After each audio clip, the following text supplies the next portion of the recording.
when the news just keeps coming, update after update, announcement after announcement. Oh, yeah.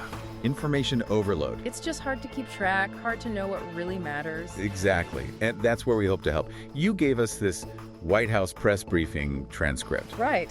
And our job now is to, cut through that noise, give you the key takeaways. Kind of a curated guide to what's going on at the top. That's the idea. Okay, so this briefing, it covered, well, a lot of ground. It really did. We've got new laws specifically about online safety. There's this big economic bill moving along. One big, beautiful bill. That's the one. Then quite a bit on foreign policy. Yeah. Different regions. Yeah, Middle East, Russia, Iran, South Africa, even Greenland popped up. Greenland, right. And Lebanon, too. Plus economic stuff like tariffs, inflation. And a couple of, let's say, miscellaneous items at the end. The Qatar plane, former President Biden's health. Got it. So our mission today is clear, concise understanding. What matters most? Let's dive in. Okay, legislation first. The Take It Down Act. Pretty direct name. It is. And it's apparently heading to the president's desk. Bipartisan support, too, which is, well, notable these days. The First Lady was involved. Seems like she played a pretty significant role, yeah. The core aim is protecting people from digital exploitation. How so, specifically? It makes internet platforms take down non-consensual explicit images, so holding them accountable. Which feels like a shift, maybe? Platforms as more than just neutral carriers? Could be. It definitely signals more responsibility, and it also lets prosecutors go after the people who publish the stuff in the first place. Right, tackling it from both ends. And the First Lady's involvement helped get both sides on board. Reports suggest she did a lot of outreach, talking to Congress members, both parties, advocacy groups, survivors. Makes sense. This issue, digital exploitation, it cuts across political lines, doesn't it? It really does, which probably explains that bipartisan push. Okay, so it seems like a positive step. But what happens if a platform doesn't comply? What are the teeth in this act? Good question. The briefing was a little vague there. It said non-compliance would be referred to the Department of Justice. So the DOJ figures out the specifics. The penalties. Looks like it. The obligation to remove is clear, but the exact or else part seems to fall to justice. Okay, let's shift gears then to the One Big Beautiful Bill. Hard to miss that title. Definitely designed to make a statement. Cleared the House Budget Committee, we heard. What's the main idea? Well, it being presented as, a key part of the whole Make America Great Again agenda. Right. The core themes are pro-small business, pro-family, pro-American worker, framing it as a big win for the Republican majority in Congress. And a huge part of it, the briefing stressed, was tax cuts. Largest in history, they said. That was the phrase used, yes. Yeah. And they specifically highlighted benefits for working class folks. Who exactly? People earning between roughly $30,000 and $80,000 a year. Yeah. The potential cut mentioned was 15% less in taxes. 15%? Wow. Did they give examples? They did. Things like no federal tax on tips, no federal tax on overtime for police and firefighters, and a big tax deduction if you buy an American-made car. Very specific targets there. And I think the White House Council of Economic Advisors put out some numbers, projections. Yes, their report projected an average family with 2 kids might see take-home pay go up by $13,000. That's wages and lower taxes combined. $13,000. And for the average overtime worker, maybe a $2,000 tax cut. But again, these are economic projections. Right. Always got to remember that. Projections depend on a lot of things. What about the pro-family parts? Several things there. Increasing the child tax credit to $2,500 per child. Okay. And this idea of optional savings accounts for newborns. Parents get a $1,000 federal credit to start it, and then family can chip in up to $5,000 a year. Like a 401k for babies? Kind of, yeah. Yeah. That was the comparison made. Plus, strengthening paid family leave. That baby savings account is definitely new. Anything for seniors? Yes. It proposes allowing middle and low-income Social Security recipients to deduct an extra $4,000 of their benefits from taxable income. Could make a difference for those on fixed incomes. Potentially, yes. Then there was Medicaid. What changes are proposed there? The focus seemed to be on program integrity, cutting waste, fraud, abuse. How? Specifically mentioned ending Medicaid funding for certain medical procedures on minors. The term used was barbaric gender mutilation procedures. Also, removing ineligible people, specifically mentioning illegal aliens. Okay. But they also stressed preserving benefits for, Pregnant women, kids, people with disabilities, low-income seniors, the vulnerable groups. So tightening eligibility and use of funds, but protecting core groups. And this huge bill also includes border security. A major component, described as the biggest investment ever in Border Patrol and law enforcement, What does that mean in practice? making current border measures permanent. Bonuses for IC and Border Patrol agents, funding for more personnel. So tying tax cuts and family stuff directly to a big border funding increase. And the president's pushing hard for this. The briefing definitely gave that impression. Mentioned him talking directly with House members to get it passed. High priority, clearly. Okay, let's pivot. Foreign policy. A lot happened there. Middle East first, Netanyahu's comments about Israel maybe taking full control of Gaza. White House reaction. Pretty measured initially. Yeah. They said they needed to talk directly with the president first, understand the context before giving a firm response. That's cautious. Very. But they did repeat the president's main goals for the region. Which are? Ending the conflict, getting all the hostages released. They mentioned Eden Alexander's safe return. The president spoke with him. Right.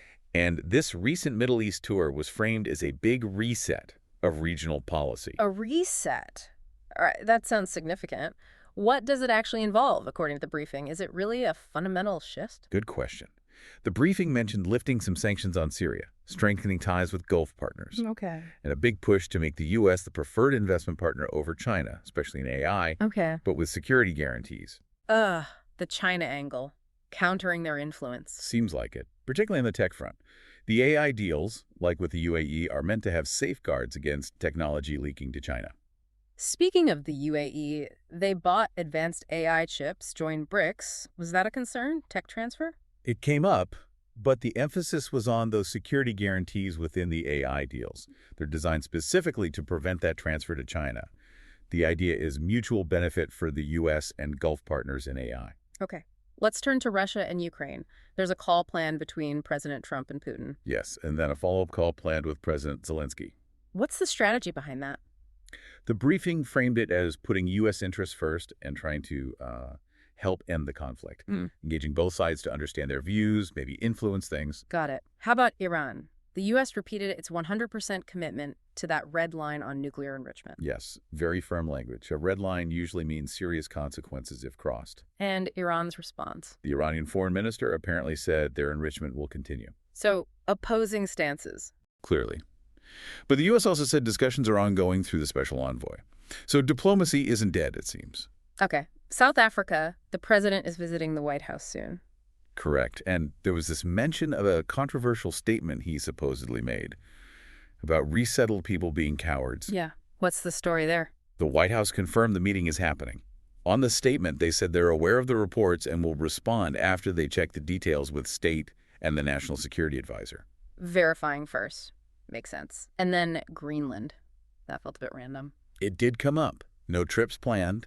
No new formal offers to buy it. Oh. But they repeated its strategic importance in the Arctic and reaffirmed interest in getting it using, quote, whatever means we can for national security. Whatever means we can, that is broad. Intriguing, right? Definitely. Last one on the Middle East, Lebanon. Any direct talks during the president's tour? Briefing said no direct meetings with Lebanese reps, but they did discuss the recent elections there. And the hope. Hope for peace, stability, by reducing Hezbollah's influence described as an Iranian proxy. Okay, quite the world tour there. Let's switch to the economy. Yeah. Tariffs.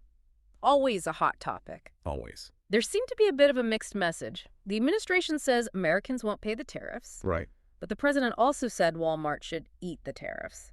How does that square? Well, the administration's core argument is that Chinese producers will just absorb the cost. They need the U.S. market too much, is the idea. So they'll lower their prices rather than lose access. That's the theory. And the briefing pointed to falling inflation and gas prices as sort of proof it's working. And the Walmart comment. Probably public pressure, signaling he expects them not to pass costs to consumers. His "I'll be watching" comment reinforced that. Okay, so the strategy relies on foreign producers blinking first. Yeah. And the briefing also mentioned positive economic signs. Inflation down, jobs up. Briefly, yes. Noted inflation rate dropping, gas prices lower, and nearly 500,000 jobs added. Key stats they'll likely keep highlighting. Got it. Now for that miscellaneous section, couple of interesting bits. The gift plane from Qatar. Yes. That generated some buzz, apparently some misinformation too. So what's the real story? It's not every day a country gives the U.S. a plane. Right. The briefing confirmed it is a gift from the government of Qatar. Okay. The U.S. government pays for the retrofitting, bringing it up to presidential standards, security-wise. And is it secure? Count it? The intelligence community, security folks, they've assessed it, deemed it securable. Any timeline for when they get it or finish the refit? No specific timeline given in the brief. Okay, clarifies that. Then comments about former President Biden's health, his cancer diagnosis. Yeah, the briefing mentioned President Trump posted a, quote, nice message on Truth Social about it. Have they spoken directly? No direct communication on it, but the current president apparently said he'd be open to it. And any concerns raised about the quality of care presidents get? No concerns expressed. The response pointed to the phenomenal team at Walter Reed, the White House physicians. And President Trump mentioned his own recent perfect physical results. So, confidence in the system. Right. And finally, a question about a Truth Social post on the Clinton body count. Ah, yes. That conspiracy theory. What did the White House say? Very direct. They won't comment on conspiracy theories. Standard practice, really. Don't give it oxygen. Makes sense. Wow, okay, that was a lot to cover from one briefing. It really was. New laws, big economic plans, foreign policy shifts all over the map, economic updates, those other bits. And we've tried to stick just to what was in that transcript, giving you that snapshot of their current messaging. Exactly. This is based on that specific source. So, thinking about everything we just discussed, the domestic stuff like take it down and the big beautiful bill, the complex foreign relations, the economy, if you had to pick one area, what do you think might have the biggest impact in the next few months, and why? They all seem so tangled together. That's a great point. They are interconnected. But, if I had to pick one for the most significant near-term impact, I'd probably lean towards the one big beautiful bill. Really? Why that one? Just the sheer scope of it. Those tax cuts, the family benefits, the Medicaid changes, the border funding. It touches so many domestic areas. Sure. Its success or failure, or even just the fight over getting it passed, could really shape the economic mood and the political conversation heading towards the next election. It feels like it could have ripple effects everywhere else. That's a really interesting take, how major domestic policy can kind of set the tone for everything else. It often does.